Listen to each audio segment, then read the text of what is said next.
नमस्कार दोस्तों। तो कैसे हैं आप लोग? उम्मीद है आप सब बढ़िया होंगे। और आज आपके सामने फिर आया हूं एक और खतरनाक वीडियो लेकर। वीडियो का टॉपिक आज का रहने जा रहा है नीट स्कैम। घटती भारत की बिगड़ती भारत की सबसे खराब स्थिति में इस समय मौजूद शिक्षा। और उससे पहले इस टॉपिक के ऊपर जब हम बढ़ते जा रहे हैं, उससे पहले मैं आपको एक चीज़ कहना चाहूँगा कि अगर आप इस वीडियो को देखते हैं तो इस वीडियो को ज़रूर एक लाइक शेयर सब्सक्राइब करें और इस चैनल को ज़रूर सब्सक्राइब कर ले और बेल आइकन को ज़रूर दबा ले, ताकि जो हमारी लेटेस्ट वीडियो है वो जब भी आए आपको तुरंत नोटिफिकेशन मिल जाए। अब बढ़ते हैं वीडियो की तरफ। जैसा कि आप सबको पता चल ही गया होगा कि नीट 2026 का स्कैम पकड़ा जा चुका है। ये हमारे बोर्ड एनडीए पर धब्बा है। क्यों? क्योंकि छोटे छोटे इतने बड़े एग्ज़ाम, यहाँ तक कि यूपीएससी, सिविल सर्विस का कोई भी एग्ज़ाम हो, इनका पेपर बहुत कम लीक होता है। लेकिन सेंट्रल की जो वैकेंसी है, सेंट्रल की जो एग्ज़ाम है, सेंट्रल का जो मेन एग्ज़ाम है नीट, वो उसका पेपर आने वाले 2-5 सालों में लगातार लीक होता जा रहा है। ये मैं ऐसे ही नहीं कर रहा हूँ, पहले भी पेपर लीक हुए हैं, पहले भी बहुत से पेपर लीक हुए हैं नीट के। लेकिन इस बार हद पार हो चुकी है, क्योंकि इस बार तो 1 महीने पहले ही पेपर लीक हो चुका है। ये सिस्टम की गलती है, ये उन लोगों की गलती है जो ध्यान नहीं देते, ओवर कॉन्फिडेंट हो जाते हैं कि इस बार जो है नीट का पेपर लीक नहीं होगा। हालांकि इस बार जो है पेपर 1 महीने पहले ही आउट हो चुका था। 28, 30, 32 लाख लाख रुपए तक पेपरों को खरीद चुके थे बच्चे। और इसमें सबसे बड़ा जो हाथ है वो बीजेपी का एक नेता के द्वारा पकड़ा गया है, जो माफिया टेलीग्राम पर ग्रुप चलाते थे। इसी के साथ राजस्थान में सीकर जिले से ये खबर लीक हुआ। पेपर का मामला जितना भी था, सीकर जिले से पेपर का मामला लीक हुआ था। और यही कहना चाहूँगा, जिस प्रकार देश की स्थिति है, पेपर लीक होना कोई बड़ी बात नहीं है। आए दिन पेपर लीक होते रहते हैं। इसी के साथ अभी नीट इतना बड़ी एग्ज़ाम है, इसके कारण छोटी एग्ज़ामों जैसे एसएससी जीडी का अभी पेपर लीक हुआ है, पर उस पर अभी ध्यान नहीं जा रहा है, क्योंकि नीट का सेंट्रल का एग्ज़ाम है। एसएससी जीडी भी सेंट्रल की वैकेंसी है, पर नीट इतनी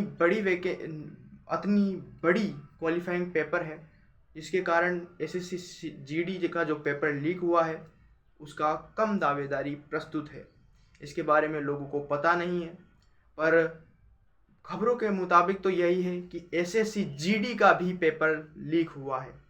ऐसा ही चलता रहा तो देश की स्थिति दिन ब प्रतिदिन खराब होती जाएगी।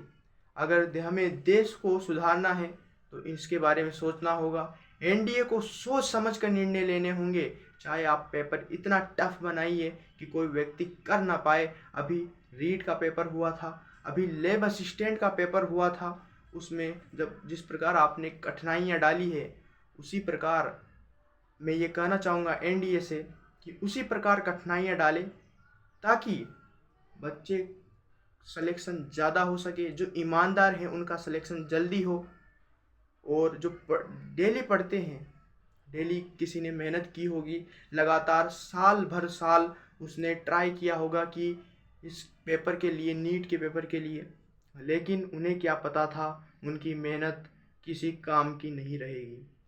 अमीरों के बच्चे पेपर खरीद लेते हैं, गरीबों के बच्चे केवल मेहनत करते रह जाते हैं। और अगर ये तो पहले ही पर्दाफाश हो चुका था, किसी कारणवश अगर ये पर्दाफाश नहीं होता तो पेपर यूं ही चलता रहता, यूं ही धकोसली धोखेबाजी से पेपर को खरीदते, पेपर को लीक करते रहते।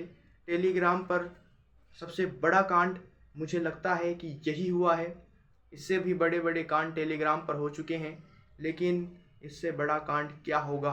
आप देश के भविष्य के साथ खिलवाड़ कर रहे हो, देश की जनता के साथ आप खिलवाड़ कर रहे हो, क्योंकि देश का भविष्य अगर कोई है तो युवा बच्चे हैं, युवा व्यक्ति हैं। अगर उनके साथ ही गलत होता रहा तो देश कहाँ से विकसित होगा, देश कहाँ से तरक्की करेगा। अगर देश को तरक्की करना है, देश को अगर आगे बढ़ना है, तो देश के युवाओं को आगे बढ़ाना पड़ेगा। मैं सरकार से यही गुजारिश करता हूँ कि सबसे पहले आप देश को आगे बढ़ाने से पहले देश के युवाओं को आगे बढ़ाइए, देश की जनता को आगे बढ़ाइए, देश के किसानों को आगे बढ़ाइए, देश के खिलाड़ियों को आगे बढ़ाइए। जब देश के युवा आगे बढ़ेंगे, देश के किसान आगे बढ़ेंगे, तब देश जो है ऑटोमेटिक आगे बढ़ने लगेगा। आप इतना खर्च आपने, मैं कहना नहीं चाहूँगा, पर मंदिरों में, मस्जिदों में, सभी जगह पर, मैं किसी की बुराई नहीं कर रहा हूँ, किसी खास रिलीजन से नहीं कर रहा हूँ, जितना पैसा आता है अगर वो गरीब व्यक्तियों की भलाई के रूप में उपयोग किया जाए, तो मैं ये ज़रूर दावे के साथ कह सकता हूँ कि जब भारत पर अंग्रेज़ों का आक्रमण नहीं था, तो जब भारत सोने की चिड़िया कहलाता था, आज भी भारत सोने की चिड़िया से कम नहीं है। भारत अब भी सोने की चिड़िया बन सकता है, अगर बस एक निर्णय लेने की ज़रूरत है। निर्णय कठोर लीजिए ताकि आने वाले देश के भविष्य के साथ खिलवाड़ ना किया जाए, क्योंकि अगर यही चलता रहा तो आने वाले देश के लोग भी पेपर खरीदेंगे, अमीरों के बच्चे पेपर खरीदते रहेंगे, गरीबों के बच्चे केवल पढ़ाई करते रहेंगे, देश में भ्रष्टाचार बढ़ता जाएगा और एक दिन भ्रष्टाचार किसी न किसी को तो ले ही डूबेगा। धन्यवाद, आज के लिए बस इतना ही। अगर आप इस वीडियो के अंत तक बन ही गए हैं तो इस वीडियो को एक लाइक, शेयर, सब्सक्राइब जरूर करें। धन्यवाद। कल मिलता हूँ आपसे एक और वीडियो पर।